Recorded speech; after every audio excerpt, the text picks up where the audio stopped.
بسم اللہ الرحمن الرحیم۔ السلام علیکم دوستو، آج میں آپ کے لیے ایک انتہائی خوبصورت اور منفرد کہانی لے کر آئی ہوں جو ہمارے معاشرے کی ایک غلط پہلو کی عکاسی کرتا ہے۔ کہانی شروع کرنے سے پہلے آپ سے گزارش ہے، اگر آپ میرے چینل پر نئے ہیں تو اسے سبسکرائب کیجیے اور بیل نوٹیفیکیشن کو بھی آن کر لیں تاکہ دلچسپ کہانیوں کا سلسلہ بر وقت آپ کو ملتا رہے۔ زینیا، استری کے لیے کپڑے ہی دے دو، کب سے آواز دے رہی ہوں۔ شہر بانو جب دور سے آوازیں دیکھ کر تھک گئیں تو قریب آ کر جھنجھلا کے بولی، یار میرا شادی میں جانے کا موڈ نہیں، تم ایسا کرنا کسی بچے کے ہاتھ چپکے سے بریانی کی پلیٹ مجھے بھیج دینا، میں دروازہ کھلا رکھوں گی۔ زینیا نے کمال لاپرواہی سے کہتے ہوئے نظریں اسکرین پر ہی جمائے رکھی۔ وہ بہت انہماک سے LED اسکرین پر نیشنل جیوگرافک چینل دیکھ رہی تھی۔ میں اتنی فضول حرکت نہیں کروں گی، بہتر ہے کہ تم اٹھ کر مجھے کپڑے نکال کر دو جو تمہیں پہننے ہیں تاکہ میں استری کر دوں، پھر لائٹ چلی گئی تو بیٹھی روتی رہنا۔ شہر بانو نے اسے لوڈ شیڈنگ کا ڈراوا دیا، مگر اس کے انہماک میں کوئی فرق نہیں پڑا۔ گدھوں کا جھنڈ کسی مردار جانور پر پل پڑا تھا اور ان کی تعداد اتنی زیادہ تھی کہ جانور چھپ سا گیا تھا۔ بس ان گدھوں کے گنجے سر اور مڑی ہوئی چونچیں نظر آ رہی تھی جس میں مردار کی بوٹیاں نظر آ رہی تھی۔ استغفر اللہ، کیا فضول دیکھ رہی ہو، گھن نہیں آ رہی تمہیں؟ شہر بانو نے منہ پر ہاتھ رکھ کر آتی ابکائی کو روکنے کی کوشش کرتے ہوئے گردن بھی گھما لی۔ شہر بانو، یہ گدھ ابھی دنیا میں ہیں یا ڈائنوسور کی طرح نایاب ہو چکے ہیں؟ شہر بانو کی باتوں سے قطعی نظر انداز اس نے سوال کیا تھا کہ شہر بانو کو ہر طرح کی معلومات سے خاصا لگاؤ تھا اور اکثر وہ اپنے سوال کو گوگل پر سرچ کرنے سے پہلے شہر بانو سے کر لیتی تھی اور جواب بھی مل جاتے تھے۔ چند ماہ ہوئے خبر سنی تھی کہ ورلڈ وائلڈ لائف فنڈ چانگا مانگا میں گدھوں کی افزائش نسل کر رہا ہے۔ 90 کی دہائی میں پاکستان، ہندوستان اور نیپال سے گدھ غائب ہونا شروع ہو گئے تھے۔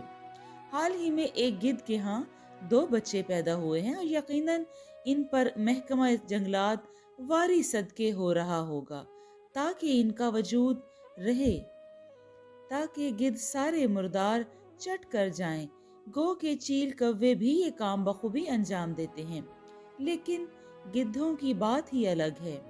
شہر بانو انسائکلوپیڈیا بنی اسے معلومات دے رہی تھی اور وہ نظریں اسکرین پر جمائے اسے سن رہی تھی اور سر بھی ہلا رہی تھی۔ اب اٹھو اور مجھے کپڑے نکال کر دو، جلدی کرو۔ شہر بانو زور دے کر جا چکی تھی۔ گدھوں نے جب آخری لقمہ بھی ہڑپ کر لیا تو اس کی نظریں بھی سکرین سے ہٹیں۔ LED بند کر کے اس نے کمرے کی راہ لی تاکہ کپڑوں کا انتخاب کیا جا سکے۔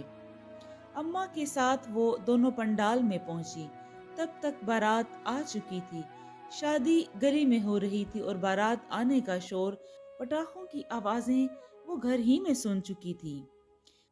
مردانے کا الگ انتظام تھا، اس لیے ابا مردانے میں ہی تھے۔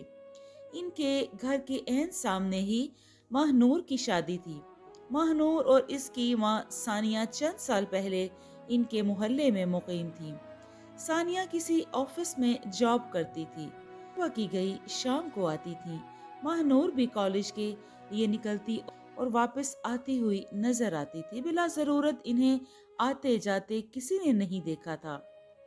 چونکہ ان کے گھر کوئی مرد نہیں تھا، اس لیے محلے والے انہیں عجیب نظروں سے دیکھتے تھے۔ ان کا بھی محلے میں کسی سے میل ملاپ نہیں تھا۔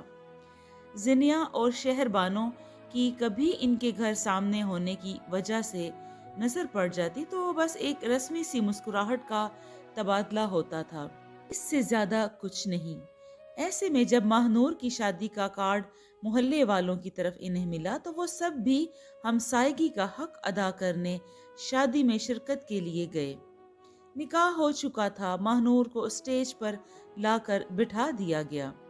وہ بے حد حسین تھی، دلہن بن کر تو اس کی چھب ہی نرالی تھی۔ خود ثانیہ بہت پیاری لگ رہی تھی، ان کی جامہ ور بلو ساڑی میں ادھر ادھر پھرتی وہ کہیں سے بھی جوان بیٹی کی ماں نہیں لگ رہی تھی۔ بالآخر دلہا کو بھی سٹیج تک لایا گیا تاکہ مووی اور تصاویر کا کوٹا بھی پورا کیا جا سکے۔ سب کی نظریں سٹیج پر جانے محفل بنی یعنی دلہا اور دلہن پر اٹھی ہوئی تھیں۔ تب ہی دلہا کی پھپھو کو دلہا کے ابا نے اپنے بازوؤں کے گھیرے میں سٹیج کی طرف لے جاتے نظر آئے۔ پھپھو صاحبہ کا منہ بے حد بگڑا ہوا تھا۔ جلد ہی ان کے موڈ کا خلاصہ بھی ہو گیا کہ رشتہ طے کرتے ہوئے ان کی رضامندی کو اولویت نہیں دی گئی تھی اور نہ ہی انہیں دلہن کی فیملی سے ملوایا گیا تھا، اور اب بھائی صاحب اپنی روٹھی آپا کو منا کر بہو کا دیدار کروانے لے جا رہے تھے۔ آپا ایک بار تو بہو کو دیکھ لیں، آپ کا موڈ اچھا ہو جائے گا۔ ماشاءاللہ چاند کا ٹکڑا ہے ہماری بہو۔ بھائی صاحب آپا کو پچکارتے ہوئے اسٹیج کی سیڑھیاں چڑھ رہے تھے۔ آئیں آپا، بیٹھیں اپنی بہو کے پاس۔ دلہا کی اماں نے سمدھن ثانیہ کے کان میں بھی روٹھی ننند کا قصہ کھڑے کھڑے ڈال دیا تھا۔ تب ہی سٹیج کے اوپر سے ثانیہ نے ہاتھ بڑھا کر آپا بیگم کا ہاتھ تھام کر انہیں اوپر آنے میں مدد دی۔ تم ثانیہ ہو نا؟ گائکا ثانیہ، جو جوانی میں شادی بیاہ کی تقریبات میں جا جا کر شو کرتی تھی؟ ایک بار تم ہمارے گھر بھی آئی تھی نا شادی میں؟ سٹیج پر چڑھنے کے بعد آپا بیگم نے ثانیہ کا ہاتھ چھوڑنے کی بجائے مزید گرفت مضبوط کر لی۔ ان کی تیز نظر اور یادداشت غضب کی تھی۔ ثانیہ جو سب کچھ چھوڑ کر گمنامی کی زندگی بسر کر رہی تھی، انہیں اندازہ نہیں تھا کہ ان کے ماضی سے ایک جھٹکے میں پردہ اٹھ جائے گا۔ ثانیہ جو مسکرا مسکرا کر سب سے خندہ پیشانی سے پیش آ رہی تھی، گھر میں مرد نہ ہونے کے باوجود شادی کے ایک ایک معاملات کو دیکھ رہی تھی، ماتھے پر ایک شکن نہیں آنے دے رہی تھی۔ لیکن آپا بیگم کی بات سنتے ہی نہ صرف ان کے لبوں سے مسکراہٹ غائب ہو گئی بلکہ ان کا رنگ بھی فک ہو گیا۔ رئیس میاں، گہن لگا چاند کا ٹکڑا گھر میں اتار کر نے میرے مرحوم عزت دار باپ دادا کا نام روشن کیا۔ آپا بیگم بھائی کو پلٹ کر اونچی آواز میں سلواتیں سنانے لگی۔ دلہا بھی چونک کر کبھی دلہن بنی پہلو میں بیٹھی بیوی کو دیکھتا، کبھی اپنی پھپھو اور باپ ثانیہ کو بھی۔ رئیس صاحب بھی بے یقینی سے سمدھن ثانیہ کو دیکھ رہے تھے۔ ہم خاندانی لوگوں کو یہ تم نے کہاں مراسیوں میں پھنسا دیا؟ اب کیا ایک مراسی کی بیٹی ہماری بہو بنے گی؟